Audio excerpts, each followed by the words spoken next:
college or CUNY, or I'm really speaking from a general perspective. There are some institutions, whether it be public or private, that do require that you have work experience, especially when it comes to various MBA programs and business related programs.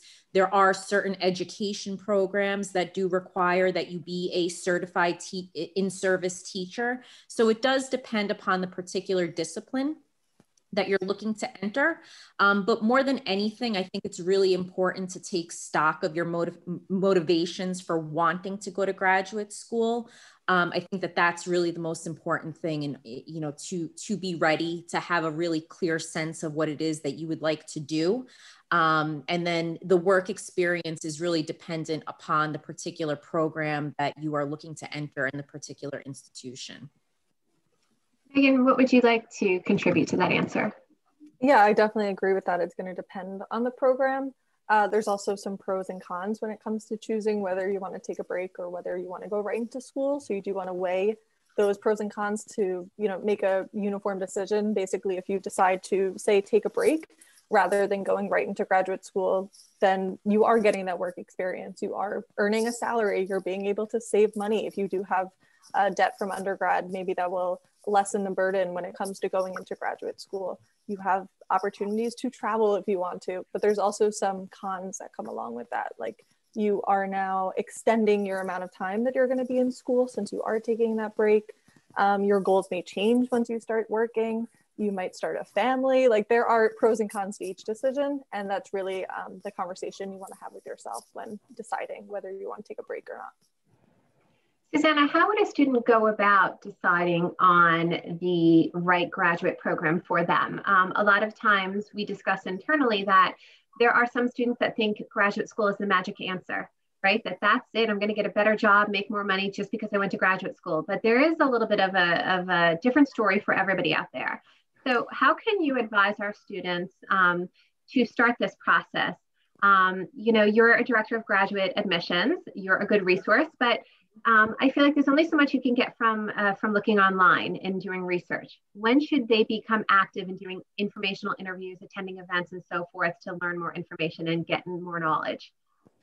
Well, I think, the decision to go to graduate school is an interesting one because it's not specific to any age range. We have students that are coming directly out of an undergraduate degree, and then we have people who are career changers in their maybe 40s, 50s, and even 60s who have worked in a specific field, and they decide one day that they have a new set of interests and a new set of goals.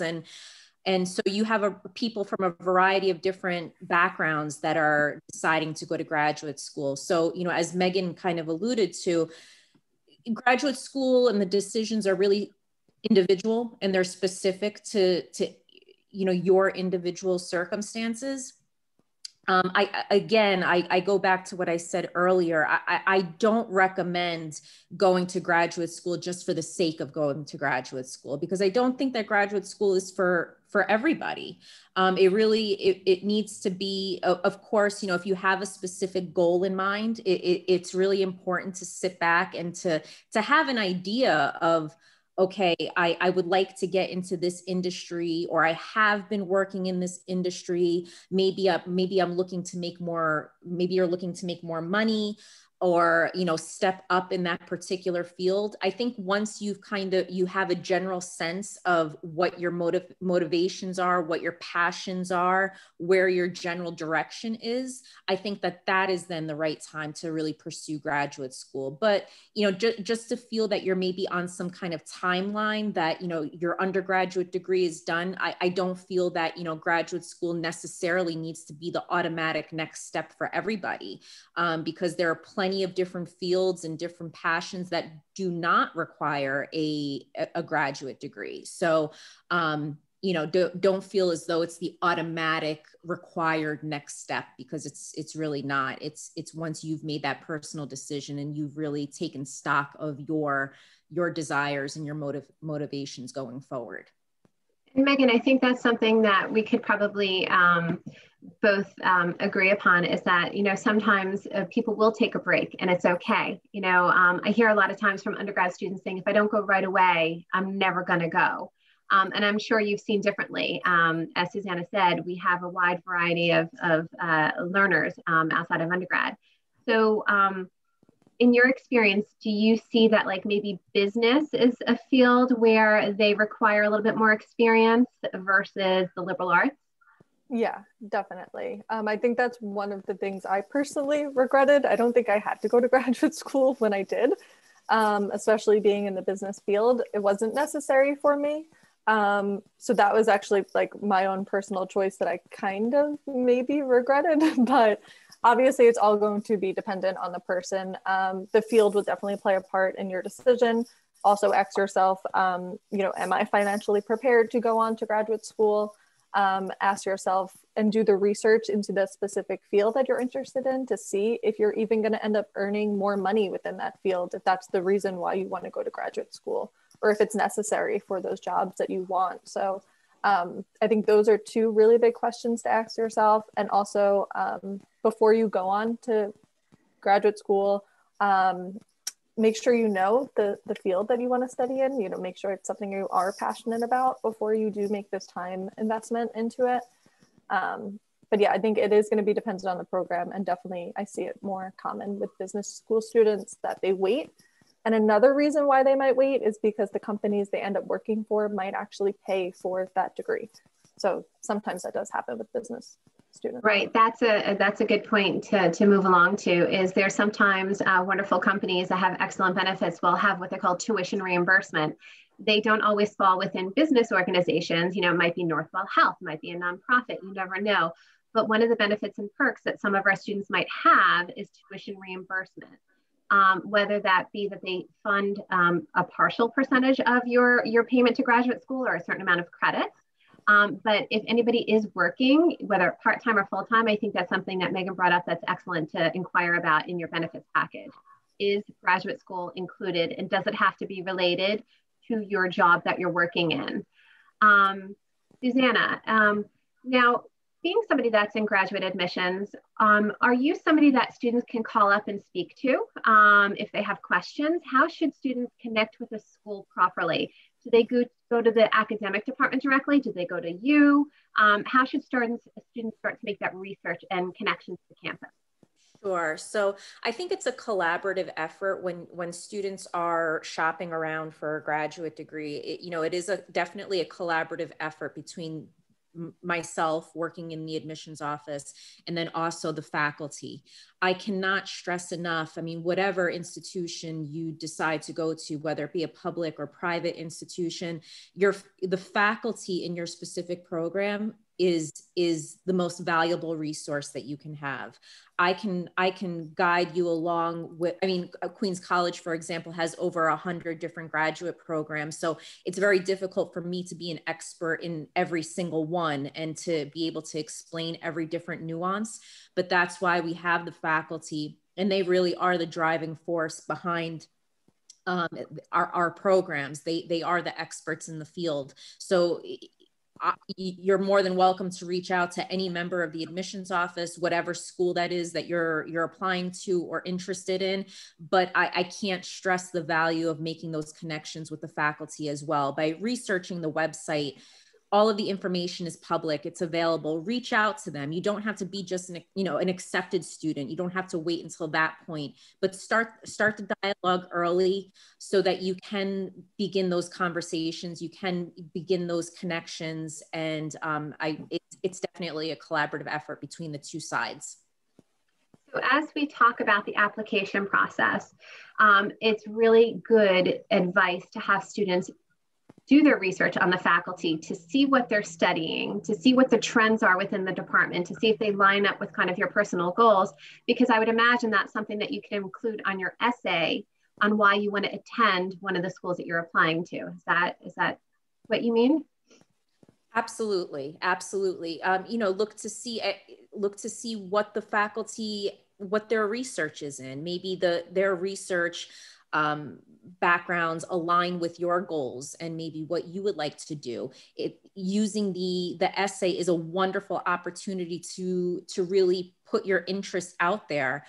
Obviously, an admissions committee is going to act more favorably on an applicant who really shows their enthusiasm and their interests, and shows that they've researched the particular institution and the particular program, that it's not just a blanket essay, that you've really tailored it to that specific program, they will act more favorably on that type of applicant versus someone who is maybe a little bit more neutral in their approach to the institution. So. And I'll get to this question in a minute, Megan, but it's usually your application, right? You have to fill out your application and then submit, have a resume that has been reviewed, a statement of purpose or a personal statement, which is really important. And can you talk a little bit about that in a minute? Because I believe you'd also have to get a transcript together and recommendations and potential test scores, which Megan can speak about. So when we talk about this whole application package, what are some of the do's and the don'ts? I know we've discussed in the past that you might get an application to Queens College, but the student forgot to take out St. John's University. And they it happens because maybe you didn't get an extra set of eyes to review your documents. So can you just inform us a little bit about the application package and the do's and the don'ts that happen? Sure. Megan, would you like to, or would you like me to go? I could okay. start. Yeah, so there's definitely all these different components of your application that you want to be aware of. Like Liz just mentioned, you're going to have your GPA and your GRE scores, or any other standardized tests that you're taking, like the GMAT. Those are like numbers, like that's very straightforward. They're just looking at those overall GPA or any specific, your GPA for your specific major. But then you have those other components that is your opportunity to show who you are as an individual. So that's where you have your personal statement. Definitely make sure to review it. Make sure you're not just copy and pasting the same one for each school that you're applying to. Make sure that you are really telling a story as to why you want to go there, and making sure that that's a main point of your personal statement. And then when it comes to the letters of recommendation, try to build on those relationships as early as possible. I think that this is something that students might not be thinking of as they're going through college. Like those professors, your mentors, your advisors, those are all individuals who could potentially write a letter of recommendation for you. So you want to be building those relationships and keeping track of those individuals that you have formed a relationship with. When you are asking anyone for a letter of recommendation, make sure to ask that they could write you a good letter of recommendation. You don't want it to be a generic one. You want it to be personal to you and who you are, because that's your chance to showcase your experiences and your own individual benefits that you could add to the school that you're applying to. So make sure that you are having that in the back of your mind as you're going through college. I think that's one of the things that a lot of students will think, that they only need recommendations from professors. But if students have had a close relationship with me over the years at an undergrad level, I would certainly be willing to write that letter of recommendation. And I don't want it to be taken the wrong way, but you have to be a little calculated. You know, if you're going to graduate school, you have to be mindful. It can't be an afterthought. So if you are not that student that's very vocal in class, maybe it's that SEEK advisor, that academic advisor. And then if you do ask somebody for a recommendation, I would ask that you submit the program that you're applying to and your goals, so that we have a little bit of insight and we can write a correct letter of reference. Because Susanna, I'm sure you've seen some references that maybe are not positive, or do not cast the best light on an applicant. Is that right? Absolutely. I'm sorry, I don't mean to interrupt. Yeah, is that something that happens sometimes, where it's just very generic and doesn't really sway you either way? That's actually something that happens more often than you would expect. I can't stress enough, Megan, as you mentioned, make sure that you choose, as you mentioned, Liz, there is a little bit of strategy and calculation involved. I think you need to be a little calculated and a little strategic, especially when it comes to your recommenders. Your recommenders can really make or break your application, regardless of the numerical number of your GPA. Your recommenders can help offset maybe a not so great GPA. And then likewise, just because you may have a 3.5 or 3.6, if your recommenders don't really have, if they're indifferent or they don't have anything really positive to say, it could break your application potentially. So definitely be wise, be certain that your recommenders can speak positively about you, because sometimes those recommendations do come in that really don't shine the best light on applicants. And as I'm not sure if Megan or Liz mentioned, try to prepare. The sooner the better. The sooner that you can create the connections with your recommenders, the sooner that you can request transcripts. Those are things that can really help to alleviate potential stress throughout the application process. Is it acceptable for an applicant to ask somebody they work for to write a letter of recommendation? So if you were somebody that is a little bit later in life and going for their graduate degree, a few years out of undergrad, maybe I feel like I don't have the best connection anymore with my professors. But is it okay to mention to your boss, like, listen, I want to go part-time at night. I'm not going to leave the job, but I'm going to go part-time at night. This is what I'm thinking of. And maybe that employer can speak to your hard work ethic, your great sense of customer service, that you can maybe then transfer into that healthcare administration role that you want to have one day. So I feel like sometimes people don't prepare the package enough for their recommenders to give a whole picture, because maybe we don't know that you're hustling and you're working and commuting and you have a family. And wow, you're a really special person. Let me speak to that and the qualities that you can offer that program. So is that okay if somebody maybe needs to go to their counterpart at work for that recommendation? I think that's absolutely ideal. I think, the ideal package would include a combination of both academic and professional recommenders. But we understand that that's not the case. It's obviously easier for an undergraduate student who has those set relationships with professors. But, once you're in your late 20s, 30s, 40s, 50s, obviously those connections with professors are sometimes non-existent. So you have to turn to more professional allies for your recommendations. So I think, Liz, you're absolutely correct that if you can tie if your recommender, if your professional recommender can tie in your personal strengths with maybe what the program requirements are, and to shine the best light on you, so that the admissions committee can see that you're a great candidate for this specific program. If they can make that connection between your work ethic and your skills and your long-term goals, I think that would be the ideal situation. Okay. Recommendation. Thank you. Now, Megan, let's talk about standardized testing. There's sometimes a lot of confusion about that. There's a GRE, there's a GMAT. What is used for what? Deadlines, testing. Can you just inform and educate us a little bit and on that whole process?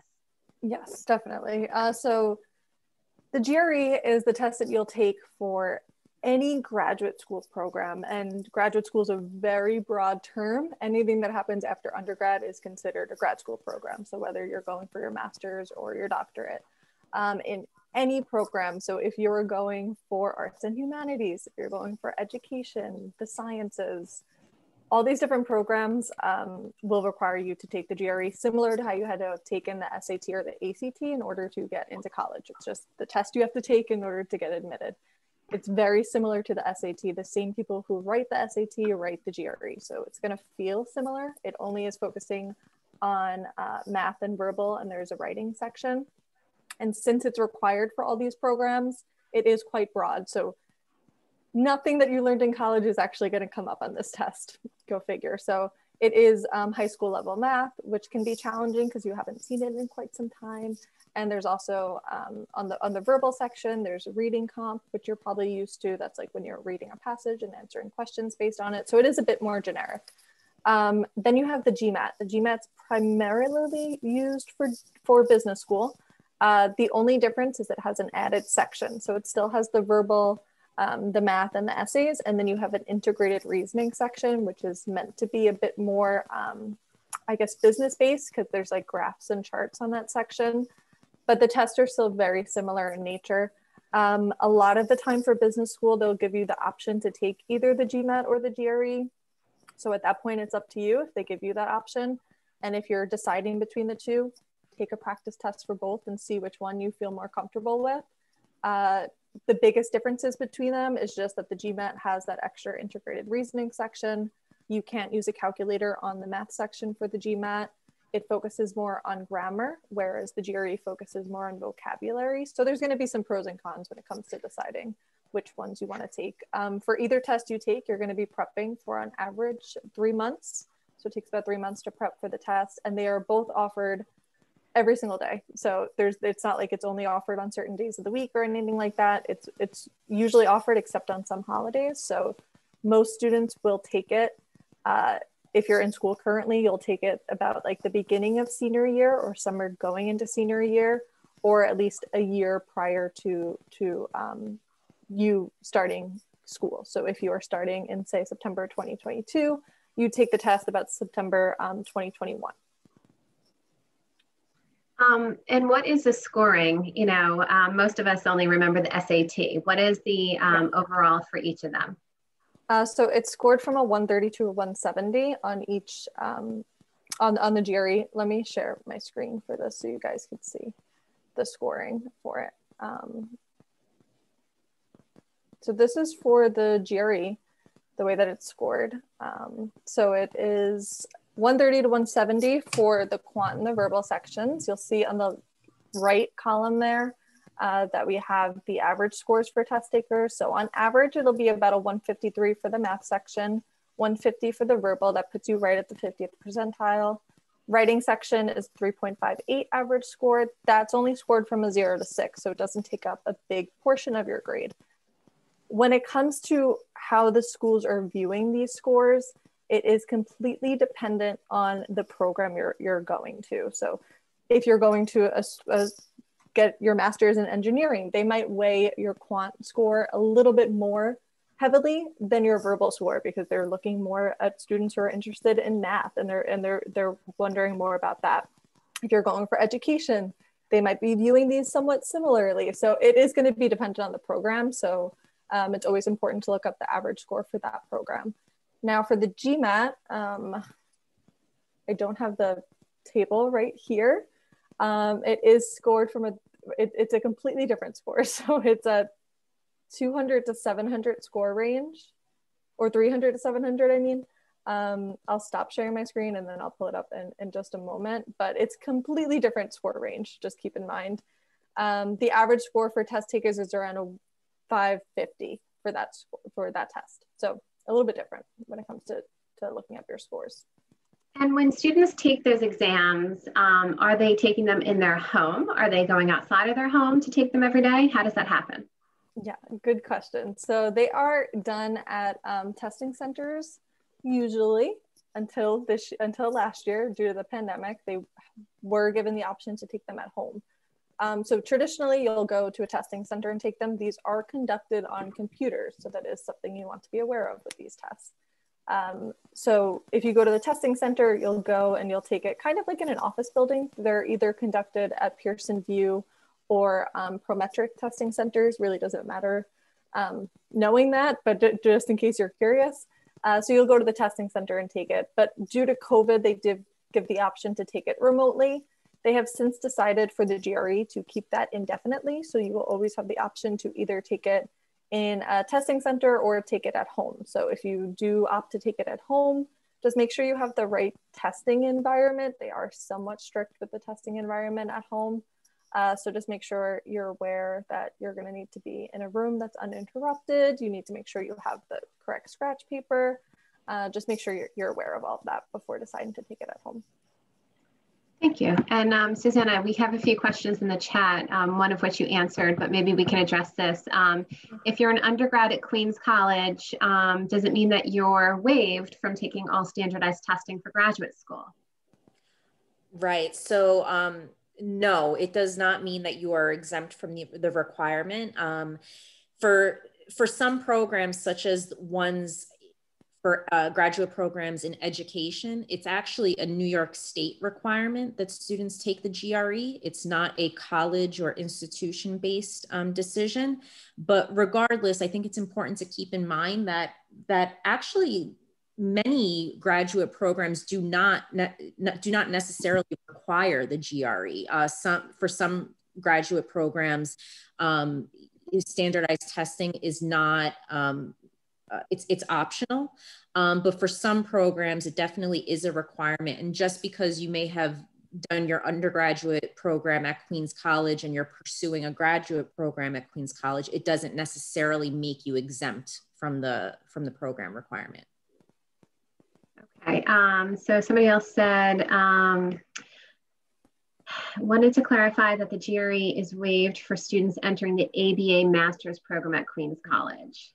I believe ABA, I can double check on the website, but I don't believe that the GRE is required for that program, but I can double check if you just give me a moment.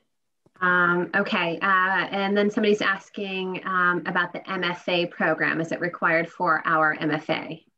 The GRE? Sure, let me check. So I'm just gonna put a little nifty resource into the chat for everybody. It's actually a link to our graduate program page. And if you click on the individual programs, it will tell you on the right-hand side. I have that. Is that the one? Oh, we did at the same time. Okay. Oh, okay. Yes, it'll tell you exactly what the requirements are for each individual program. But let me just check here. MFA, I believe it's the creative writing. I am 99% sure that it's not required. GRE, nope, not required for that program. And then ABA, let me just check as well. I'm also pretty sure that that program does not require the GRE. It did at one time, but no longer requires the GRE. We're getting questions about how do you pay for it? We did mention that very generous employers will have tuition reimbursement. Do we still have, Susanna, with COVID, the CUNY Cap system? Do we still have that for CUNY? My understanding, yes, we still do have the CUNY Cap program, which is a great resource for students that are looking to continue their graduate programs in the CUNY system. Regardless, CUNY Cap program, if you do a little bit of research on it, just because it's kind of like an assistantship opportunity where you work on campus, but you don't necessarily, just because you're pursuing a program, let's say at Queens College, you can do your CUNY Cap work at another CUNY school. So that's a wonderful resource. There are different, again, depending on the type of institution that you go to. For graduate students, you are loan eligible.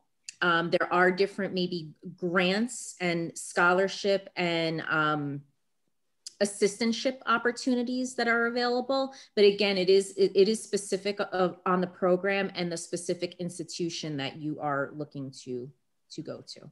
I put in the chat the CUNY Cap, whatever I could quickly find, so you see the name of it. I think one of them is an application, but as far as I know it, you have to be accepted into a graduate program. And over the years, my office has had a grad assistant, and there's somebody that maybe did our website. So they could have been getting their master's in computer science at Baruch, and then they live in Queens, and they got placed in Queens to do our website and our tech stuff. We had some CUNY Caps last year that were going for their master's in school counseling at Queens College and got their CUNY Cap, and they saw students on a very light level within our office. So you have to be accepted, and then you would kind of search up CUNY Cap and apply and see if you make it to the pool of candidates to be placed across all of our campuses. All right, Susanna and Megan, I don't know who can answer this, but what about like scholarships, loans? Is it done differently at the graduate level than the undergrad level, financial aid? How can you summarize how that works for students? Well, I can say that it's your undergraduate, the opportunities at the graduate level are not as abundant as they are at the undergraduate level. So whatever, if you are receiving various scholarships at the undergraduate level, they won't transfer to the graduate level. So they're completely separate and distinct. Again, I don't want to speak, from a purely CUNY perspective, because I know that there are a variety of you that maybe have plans to maybe pursue educations outside of CUNY. But if you do have a particular school in mind, I mean, there are different grant options, the loan options are available to you. Again, the assistantship options are available, but I think it's important to just keep in mind that whatever you're receiving at the undergraduate level will not transfer over to the grad level.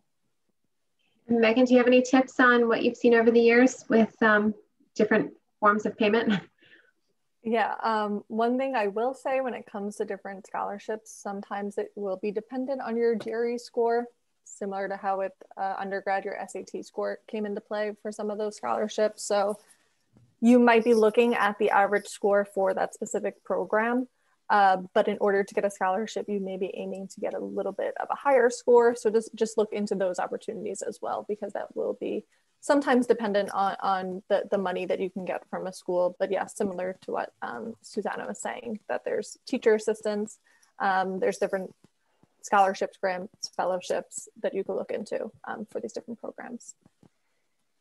So I think in doing a little bit of research, I'm getting a message that I think this year CUNY Cap was defunded for this year. I don't know what will happen for next year, but I believe also the Federal Work Study Department at Queens I could speak to. I know that we have taken on some graduate students for federal work study, which typically you would think as an undergrad, but we had a pot of money that has to be spent, and we have been also utilizing grad students within that world.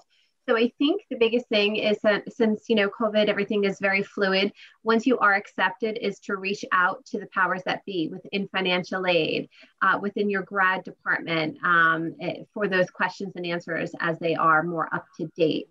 We're at the almost 45-minute mark, and I want to leave some time for questions, but I think we mentioned kind of where maybe somebody didn't have the right grades, but they really rose to the top because they had an awesome essay and great recommendations, right? So a lot of times when I've also been speaking to students, I find that their essays are also storytelling about other people. And they're not necessarily talking about Megan, Liz, or Susanna and what they learned from it, what they took away. They spend so much time talking about the subject, being a special needs student and their story, instead of saying, this is how I felt. This is the skill that I have to learn. This is why I want to go to grad school, to help this kind of a student that I experienced. Like, have you seen a lot of that where we just kind of go in circles instead of getting to the point on why you belong at that school? And Megan, is there, I always tell my students, you have to market and sell your skills and abilities. You have to kind of do your homework, look at the school, look at what kind of, temperament they're talking about. Look at, if you want to go into school counseling, what are some of the common trends that are happening in school psychology or in business? And then mold yourself into the kind of person that can bring that skill set. So, does your organization do any workshops or offer free resources to students if they don't have the funds to go through the proper channels for support? In terms of the personal statement? Do you do workshops? Like, do you have workshops out there on personal statements? Do you partner up with the schools to present stuff like that? Not for the personal statement, but we do have like free strategy sessions and workshops about grad school admissions and about the GRE. So those would be more specific to different like general strategies that you need and practice questions that the instructors will walk you through during those free presentations. And then for the grad school free presentations, they will be more about the timeline, the different ways you can approach your application, and information regarding that. So there is resources that are free for that that are available. Okay, maybe in the chat you can put in the chat some of the resources for our students. And then I'd like to open it up now to any questions and answers that students might have. You have two wonderful resources on Zoom today that can kind of clear up anything that you have. So if anybody would like to start with a question, we're here to help you. So you could just unmute yourself and... Hello. Hi, Ravina.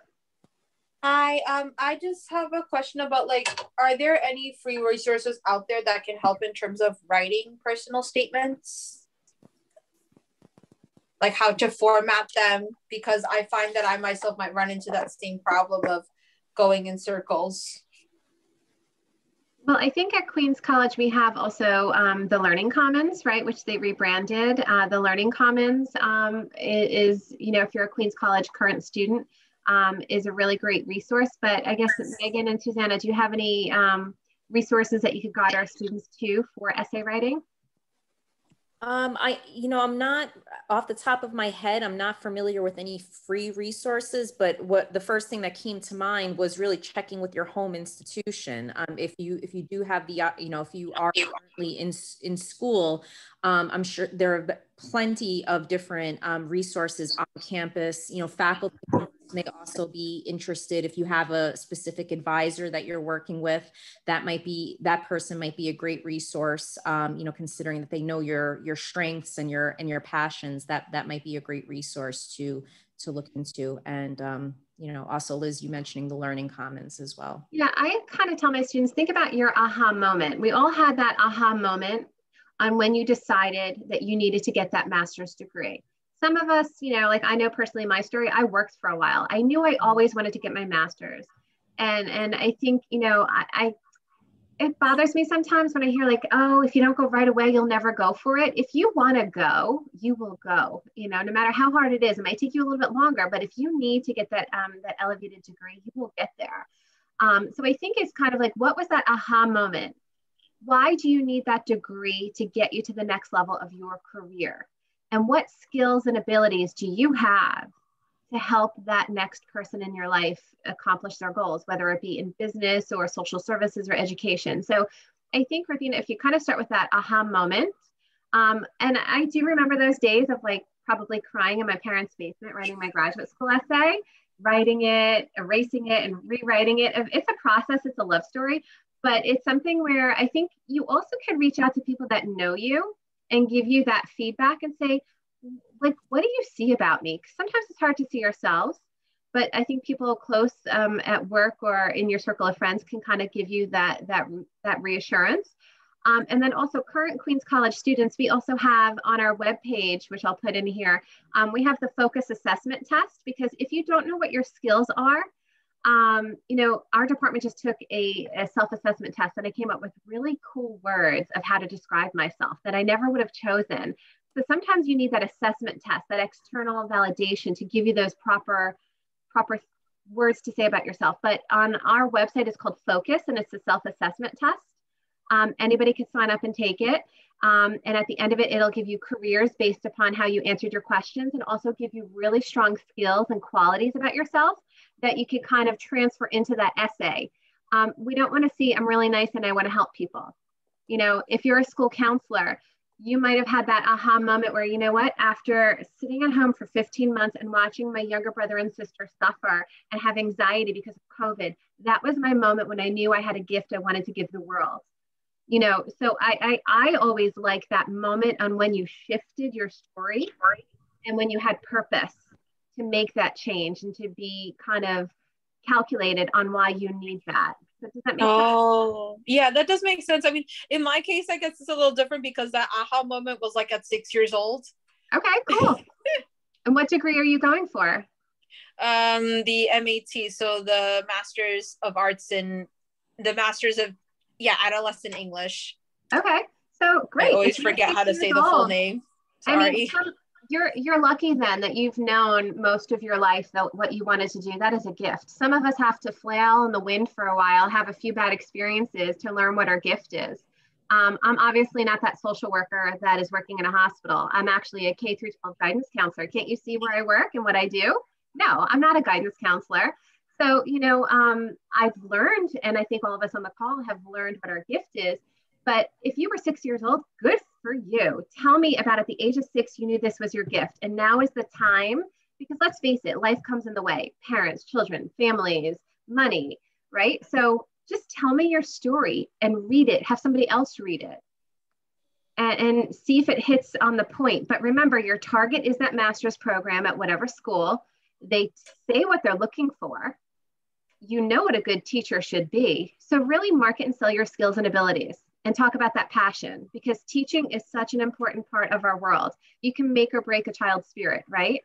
So if you want to be uplifting and be an awesome teacher, tell me on why I need to give that degree to you and get you a spot in this 40-person program. Oh, thank you so much. Have that confidence. That's what we want. We want confidence. Thank you. Okay, any more questions? Okay, I see Zavi put, our director, who's also on the call, put in the career assessment. So if you are lacking direction, you will find your way, because if you're on this call, you obviously have an interest in grad school. You will find your way, but it doesn't only come from doing research. Talk to people. So if you want to go into a certain profession, go through LinkedIn.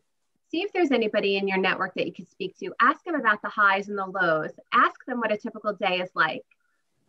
What are some of the challenges that they might face? How has the world changed in their job in the past 12 months? You know, get out there and talk to people. Eventually, after a few people say no, somebody really nice will come your way, and that's how life works, and say yes. Okay. I heard that some of the grad programs cover tuition. I've heard that physics and linguistics, I think part of it is to be a TA or even do, okay. So I guess, are there programs where you can also get a TA role or do research that would cover your tuition? I don't know if CUNY does that, or if that's more private school, Susanna, but if you work for them, you go to grad school for free, kind of a thing. Yeah, so in my experience, that's more of a private school type of thing, but there are definitely, you know, different opportunities at various institutions where you can, sometimes these so it's the TA, it's a teaching assistant where you could engage in some type of research. They also have more, you know, administrative type of assistantships. So definitely, in my experience, the individual departments are really the gatekeepers when it comes to tracking the number of vacancies they have. So it's best to actually reach out to the individual departments to ask at the institution that you're looking at. Yes. Okay. And anything in closing that Megan or Susanna that you want to mention before we close out the event? I will just back to the topic of essay writing. We do have a free 30-minute session for homework help, which includes essay writing in it. So if you need help with proofreading or just speaking with someone about essay writing, you could use this to help with that. So it's not like specific for personal statements, but they definitely have those tutors on the other end who could help you with that. So I am linking that in the chat for you. So it's a free 30-minute session. So that's at least one free tool that you could use for that. And I think also just Liz, the person, not Liz, Queens College, but look at your debt ratio according to salary. You know, some of us are in careers where we get paid according to New York State salary structures, right? So, you know, if you go private, you know, hopefully get creative on how you can support that cost.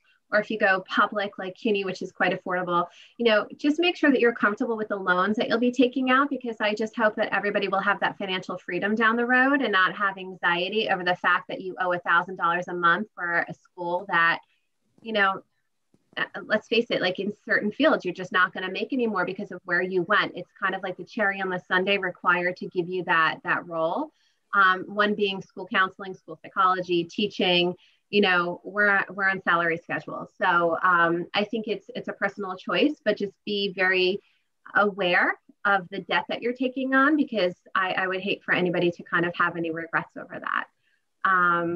So, okay, I think we had all the questions answered. We're at the 1 hour mark. Susanna and Megan, thank you so much for working with me on presenting today. And students, you know where to find us. If you're Queens College, we are here. My office is always on EAB Navigate. You can schedule appointments. And Susanna, you can find online as well. And Megan, thank you for partnering with Queens. It's been a pleasure. And I look forward to working with you going forward. Yep. Thank you all so much. All right. Thank you for having us. All right. Thank you. Have a good day. You too. Bye, everyone.